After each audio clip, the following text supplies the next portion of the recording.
సుమన్ టీవీలో మీ business promotions కోసం ఈ కింది నెంబర్ను సంప్రదించగలరు.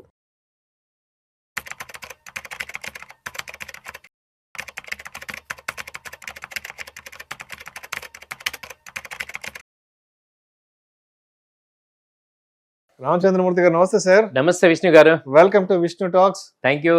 సో రామచంద్రమూర్తి గారు, బంగారం వెండి ధరల గురించి కొంచెం డీటెయిల్ గా మాట్లాడుకుందాము. బంగారం వెండి ధరల విషయానికి వస్తే 24 క్యారెట్లు 10 గ్రాములు బంగారం ధర 1,27,150 రూపాయలు ఉంది. 22 క్యారెట్లు 10 గ్రాముల విషయానికి వస్తే 1,14,000 1,15,000 వద్ద ట్రేడ్ అవుతుంది. అండ్ సిల్వర్ విషయానికి వస్తే 1,64,000 1,65,000 వద్ద ట్రేడ్ అవుతుంది, ఇంక్లూడింగ్ 3% GST. సో ఏంటి ఇప్పుడు బంగారం వెండి ధరలు పెరుగుతున్నట్ట, అలానే ఆగినట్ట, తగ్గినట్ట, ఇప్పుడు కొనాలా కొనకూడదా? ఇవి పబ్లిక్ లో ఉన్న క్వశ్చన్స్. మీరేం చెప్తారు? Very good sir. యాక్చువల్గా అంటే బంగారానికి ట్రంప్ గారికి రిలేషన్ ఉందండి. ఆయన గట్టిగా అరుస్తుంటే బంగారం పెరుగుతుంది, ఆయన కొంచెం నార్మల్ అయితే బంగారం నార్మల్ అవుతుంది.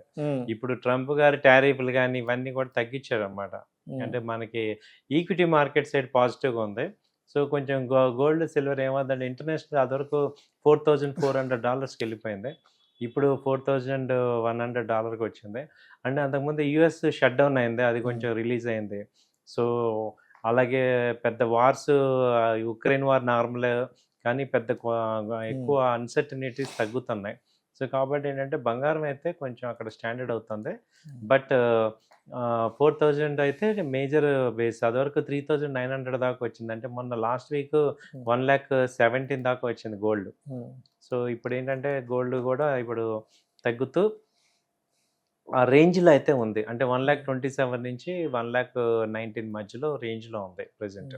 సో అయితే మనం ఏం చేయొచ్చు అంటే ఓవరాల్గా చూస్తే గోల్డ్ సిల్వర్లో ఇప్పుడు అంతకు ముందుకి ఇప్పటికి తేడా ఏంటంటే, ఇది కొంచెం అందరూ అర్థం చేసుకోవాలంటే ఒకప్పుడు సిల్వర్ 1990లో 100 అదే బాగా పెరిగి మళ్ళీ 1 yearలో తగ్గింది. కానీ ఇప్పుడు సిల్వర్ తగ్గితే మళ్ళీ 1 lakh వస్తుందా అంటే ఛాన్సెస్ కష్టం. ఎందుకంటే సిల్వర్కి ఇండస్ట్రియల్ యూసేజ్ బాగా పెరుగుతుంది. అంటే సోలార్ వెహికల్స్లో కానీ, ఫోన్స్లో కానీ, chip manufacturing, so electrical panels, వీటన్నిటికీ సిల్వర్ డ్యూయల్ యూసేజ్ ఉంది. కాబట్టి ఏంటంటే సిల్వర్ అయితే ఇంకా బేస్ తగ్గినా ఒక 10,000 20,000 తగ్గుతుంది కానీ, బట్ 1,20,000 1,30,000 వచ్చినా మళ్ళీ అక్కడి నుంచి సపోర్ట్ తీసుకొట్టే ఛాన్సెస్ ఉన్నాయి. అలాగే గోల్డ్ కూడా 1,20,000 బేస్ రేట్ అయిపోయింది మనకి. 1 lakh మ్యాక్సిమం వచ్చిన 1,15,000 అక్కడ వరకు ఛాన్సెస్ ఉందండి. సో అయితే మనం కొనుక్కోవాలా ఏంటి అని ఆలోచిస్తే ఇప్పుడు లాంగ్ రన్ పాయింట్ ఆఫ్ వ్యూలో ఏంటంటే గోల్డ్ సిల్వర్ మనం కొంత ఫండ్ పోర్ట్ఫోలియోలో మనం పెట్టుకోవాలి. సో ఇన్వెస్ట్మెంట్ పాయింట్ ఆఫ్ వ్యూలో ఏంటంటే గోల్డ్ సిల్వర్ మనం ఇన్వెస్ట్ చేసుకోవాల్సిన పరిస్థితి ఉంది. ఎందుకంటే ఇంకా చూసుకుంటే రేట్లు పెరిగేవి తప్ప తగ్గేదైతే లేదు. అండ్ ఈ మధ్య కాపర్ కూడా బాగా డిస్కషన్స్ లోకి వస్తుంది. కాపర్ గురించి కూడా న్యూస్ ఆర్టికల్స్ వస్తున్నాయి సోషల్ మీడియాలో.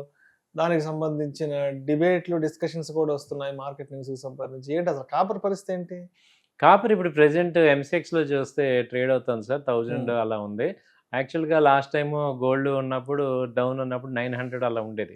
ఇప్పుడు అది కూడా బాగా పెరిగింది. ఇప్పుడు కాపర్ ఒకటి, జింక్ ఒకటి, లెడ్ ఒకటి, వీటితో ఏంటంటే సిల్వర్ అనేది డైరెక్ట్గా రాదనమాట, వీటితో పాటు వస్తుంది. కాబట్టి ఇప్పుడు సిల్వర్ డిమాండ్ పెరుగుతున్నప్పుడు వీటి డిమాండ్ కూడా పెరుగుతుంది అనమాట. సో అందువల్ల ఈ రేట్లు పెరుగుతున్నాయి. సో సిల్వర్ ఓర్ అనేది వీటితో పాటు బాక్సైట్, కాపర్, జింక్, లెడ్ వీటితో మిక్స్ అయి ఉంటుంది. కాబట్టి అందుకని ఆ సిల్వర్ డిమాండ్ ఉండటం వల్ల దీనికి కూడా యాన్సిలరీ డిమాండ్ అనేది పెరుగుతుంది. సో ఈవెన్ కాపర్కి కూడా, ఎందుకంటే ప్రజెంట్ ఇండస్ట్రియల్ యూసేజ్ ఇంకా బాగా పెరుగుతుంది. సో కాబట్టి నెక్స్ట్ అంతా కూడా ఈ ఎలక్ట్రికల్ వెహికల్స్ అవుతున్నాం కాబట్టి ఎలక్ట్రికల్లో కంపల్సరీ కాపర్ వైరింగ్ అంతా ఉంటుంది. కాబట్టి వీటి యొక్క డిమాండ్ బాగా పెరుగుతుంది. సో అందుకని కాపర్ కూడా డిమాండ్ ఉంది. ఓకే.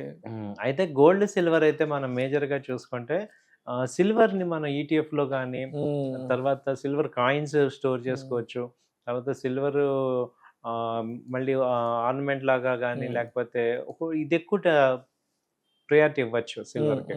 ఎందుకంటే 2 lakhs 2,20,000 1 yearలో ఛాన్సెస్ కనపడుతున్నాయి. రైట్. ఇప్పుడు గోల్డ్కి సంబంధించి ఇప్పుడు అందరూ కూడా ఫిజికల్ గోల్డ్ లక్షల పోసి కొనలేరు కాబట్టి, ఓ 10 గ్రాములు కొనాలంటే కూడా 1,30,000 రూపాయలు ఖరీదు అవుతుంది కాబట్టి, సో మరి అంటే అలా కొనలేని వాళ్ళకి ఇప్పుడు గోల్డ్ ఈటీఎఫ్ల గురించి మీరు ఇచ్చే సజెషన్ ఏంటి? గోల్డ్ ఈటీఎఫ్ అయితే మంచి సజెషన్ సార్. ఎందుకంటే గోల్డ్ కొన్నా ఒకటే ఫిజికల్‌గా, డిజిటల్‌లో కొన్నా ఒకటే.